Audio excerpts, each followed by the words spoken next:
नमस्कार, city web में एक बार फिर आपका स्वागत है। आपका दिन शुभ हो और मंगलमय हो। बहुत सारे लोग एक ही पल में पैदा होते हैं। जब एक ही पल में पैदा होते हैं, फिर उनकी किस्मत में अलग अलग तरीके की डेस्टिनी क्यों होती है, अलग अलग तरीके का जीवन क्यों लिखा होता है। जबकि अगर उनकी जन्म कुंडली देखें ज्योतिष के हिसाब से, तो वो लोग एक ही पल में पैदा हुए हैं। हाँ, आज हम यही जानेंगे। इससे पहले अगर आपने हमारे चैनल को सब्सक्राइब नहीं किया है तो आप जरूर सब्सक्राइब कर लें और बेल आइकन का बटन दबाना बिल्कुल मत भूलें। जी हाँ, यही प्रश्न एक बार एक राजा ने अपने राज ज्योतिषियों को बुला के किया कि आप मेरे पास आइए और मेरे पास आके मुझको बताइए कि जब एक ही घड़ी में जब मैं पैदा हुआ तो बहुत सारे लोग पैदा हुए थे। ऐसा क्यों कि मैं राजा बन गया और बाकी लोग जो थे वो अलग अलग तरह का जीवन व्यतीत कर रहे हैं पर राजा नहीं बन पाए। और ऐसा भी नहीं है कि सारे राजा उसी घड़ी में पैदा हुए जिस घड़ी में मैं पैदा हुआ था। तो इसके डिफरेंस बताइए। बहुत सारे ज्योतिषियों के पास इसका जवाब नहीं था, पर बहुत सारे ज्योतिषियों ने कहा कि राजन, इसका जवाब ज्योतिषी नहीं कोई संत महात्मा दे सकते हैं। तो आप ऐसा कीजिए, वन में जाइए। जब आप वन में जाएंगे तो आपको कोई ना कोई संत महात्मा जरूर मिलेंगे जो साधना कर रहे हो। उनसे इस बात का जवाब पूछिएगा। जाइएगा अकेले। राजा ने अपना घोड़ा लिया और जंगल में अकेले चल दिए। जब राजा जंगल में पहुंचे तो वो पहले एक कुटिया उन्होंने देखी। वहां पे देखा कोई संत हैं, तो वहां पे वो संत जो थे अघोर साधना में लिप्त थे। वो ना जाने क्या कर रहे थे, आग जल रही थी। राजा वहां पे उतर गए, उनको प्रणाम किया। वह जो साधक थे जो अघोर साधना कर रहे थे वो अंगारे खा रहे थे। राजा ने उनको प्रणाम किया और बोला कि मैं आपसे एक सवाल पूछना चाहता हूं। उनको इस बात पे गुस्सा आ गया। उन्होंने कहा कि ये सवाल, जो भी सवाल आपके मन में है मैं जानता हूं, इस सवाल का जवाब मैं नहीं दूंगा। आप ऐसा कीजिए, जंगल में और अंदर जाइए, आपको एक और संत मिलेंगे, वो आपको इसका जवाब देंगे। अब जो है राजा के पास कोई ऑप्शन नहीं था, कोई और तरीका नहीं था। तो राजा ने अपने घोड़े के ऊपर बैठे और आगे अंदर की तरफ को जंगल में चल दिए।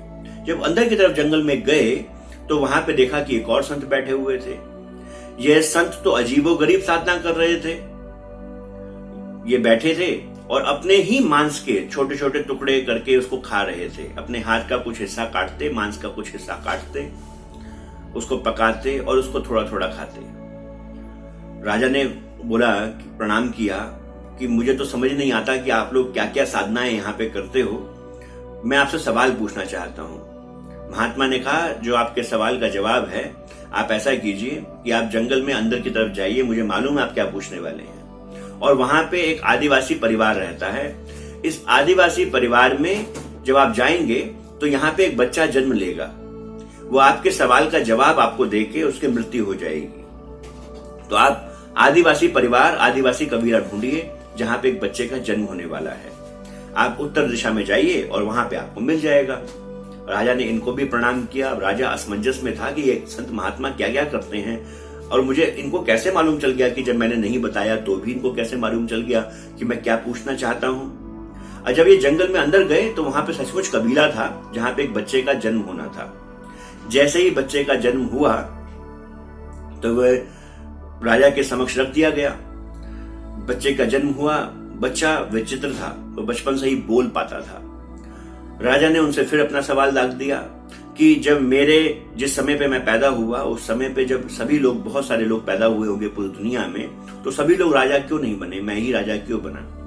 तो बच्चे ने जवाब दिया कि आज से 3 जन्म पहले राजन, आप, मैं और जो 2 संत जिनसे आप मिलके आए, हम चारों सगे भाई थे। हमारे माता पिता ने कुछ आटा देके हमें जंगल में कुछ कार्य के लिए भेजा था। तो जब आप जंगल में गए तो जंगल में जाके बाटी जो थी, छोटी छोटी बाटियां 4 बनाई, क्योंकि आटा उतना ही था। और चारों भाई खाने के लिए बैठे ही थे कि इतने में कोई संत आ गए। जब कोई संत इनके पास आए, उस बच्चे ने राजा को बताया कि जब कोई संत हमारे पास आए तो वो जो संत थे उन्होंने बोला कि भाई एक बाटी मुझको दे दो। तो जब सबसे पहले भाई से बोला तो हम लोग अंगारे जला के बाटी हाथ में पकड़ के बैठे ही थे जिसमें हमने बाटी पकाई थी। आटे के गोले को बाटी बोलते हैं। तो पहले जो भाई था उसने बोला, जो कि आपको सबसे पहले मिले थे जिन्होंने अंगारे जो खा रहे थे, उन्होंने बोला कि मैं अंगारे खाऊंगा क्या। अगर बाटी तुमको दे दूंगा।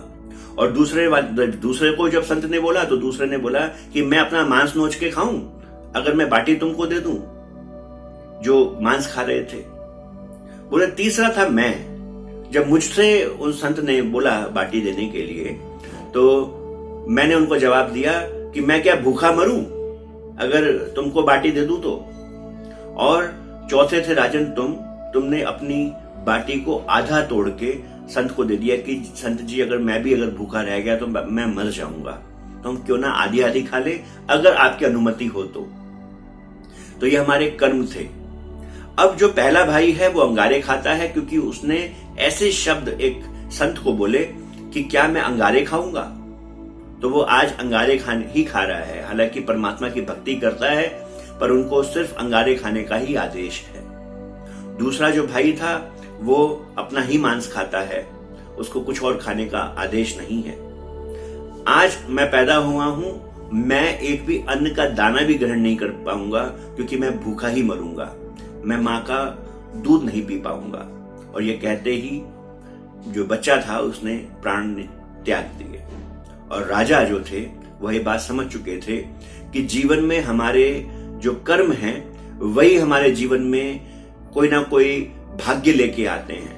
और भाग्य हमारे जीवन में बहुत कुछ बदल नहीं सकते, भाग्य हमारे जीवन में एक अपॉर्चुनिटी पैदा करते हैं। उस अपॉर्चुनिटी के ऊपर हम कैसे निर्णय लेके कदम उठाते हैं ये हमारे ऊपर निर्भर करता है। जी हां, हमें चाहिए कि कल के कर्मों का तो हमें नहीं पता पर आज के कर्म हम बहुत बेहतर कर लें, बहुत अच्छे कर लें, जिससे कि हालांकि सबसे बेहतर तो यह है कि हम जो भी कर्म करें वो निष्काम कर्म करें, पर खराब कर्म करने से बेहतर है कि अच्छे कर्म करें जिससे कम से कम अच्छा जीवन तो नसीब हो ही जाए। आज के लिए इतना ही। कल मिलेंगे आपसे एक बार फिर एक नया विचार, एक नई कहानी लेके। आज के लिए नमस्कार।